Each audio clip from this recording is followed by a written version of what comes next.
wants to agree with you, you should check yourself first. Because see, a lot of times us women, we put it all on the men. And we don't want to take accountability for our pain. We think it's their fault because they done left us in pain, or they done did something we didn't approve of, and it left us hurting. But let me remind you of something. Because first of all, let me tell you why I'm not a male basher. That's not why I'm not a male basher. I've never have been. Even in my younger teenage days, when the three-way first came out, the girls be like, oh, we didn't call him. Oh, I'm gonna call you, put you on the three. Oh, no, you ain't. I ain't called. Look, you called him. You called him. Yeah, we called. Now what we gonna do? He called. Now what we gonna do? I ain't got no intentions of continuing to deal with him. So there's no reason for me to put him on the three-way. So I could bash him and let him know we caught him. No, I'm just gonna let him know, hey, I'm glad I caught you. I'm just not the one for you. I don't indulge in the games.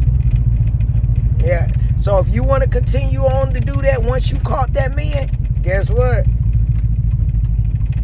You have to take accountability for whatever comes after that, because you know what he is or what he was. That's how I was even as a young lady. Now, the main reason I don't bash males is because my father is a male. My daddy is a male. My brother is a male. And my sons are males. And I love them all. And they love me. Now, the male that belonged to Ruth Ann Beulah May down the street, he don't have no obligation to me. And I don't have any obligation to him.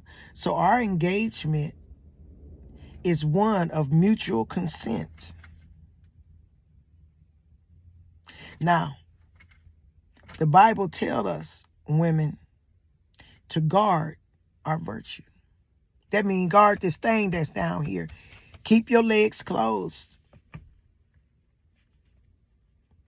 I mean, until you know for sure, till you get what it is you want and desire out of that engagement with Beulah May's son, or whoever son you engaging with.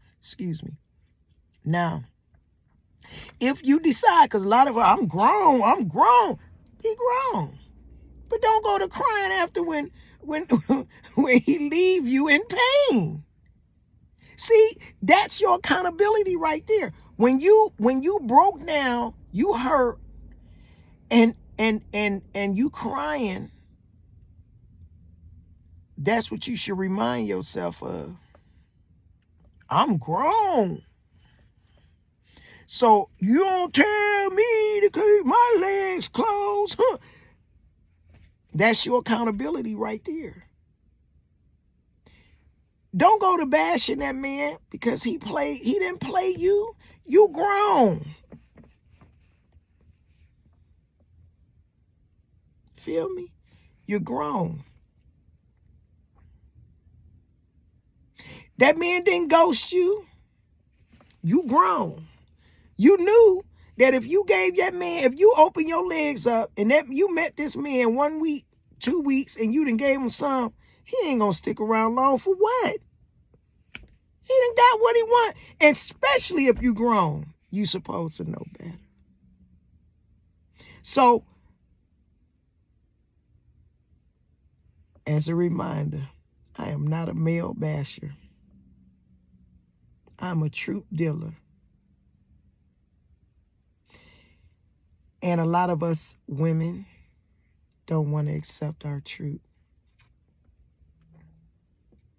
So let me break something else down for you. For those in the back that didn't understand, that still ain't comprehending what I'm saying. The Bible calls that thing between a man's leg, the serpent. He calls it a serpent. Go to Genesis, where Eve was beguiled by the serpent. And read on that. The Bible calls what's between a man's leg a serpent. So now, it's just like if you're walking through the forest and you see a wolf. Oh, that wolf looks so pretty. Oh, that thing pretty. That thing's so pretty. Look at him.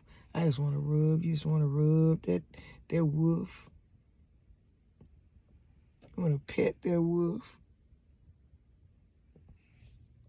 Might even want to kiss a wolf. But with it being a wolf, if you get up on that wolf, he gonna devour you. If you get up on that wolf too soon, because you might be able to tame him. You might be able to train him. Like, lay out a little, let him eat out your hand. But if you don't go about doing that wolf right, he gonna devour you.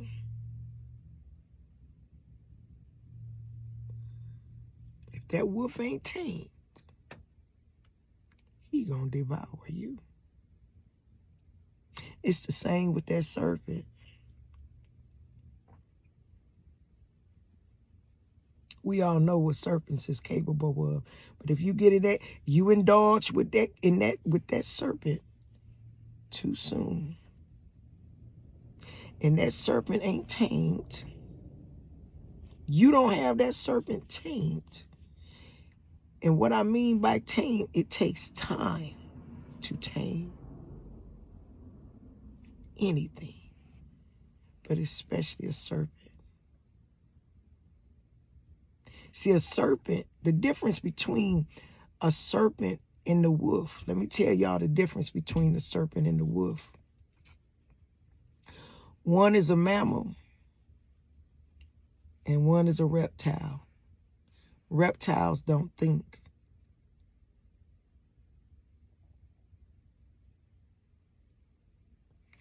Reptiles do automatically, which means a reptile cannot be tamed. That's what the Bible letting you know when he calls what's between a man's leg a serpent. It cannot be tamed to do nothing else but what it was created to do. So ladies, when you meet these males and they looking good and they fine as all outdoors, got them beards, you just want to stroke their beard. You want to rub your hand all through their hair. You just want to, want to kiss it. Hug on it. Oh, you my boy. You look good. Remember, when he hugging on you and loving on you and kissing on you, he very well just may mean it. But once that serpent is awakened, whatever he was thinking up here no longer matters, because that serpent then took over. And it's up to you to stay in control of yourself until you know you have that serpent tamed enough to understand that you want something real. And the only way you can do that is to show them better than you could tell them. That's your 5 minutes of fun. You have a good day. To the next time, if Allah be willing.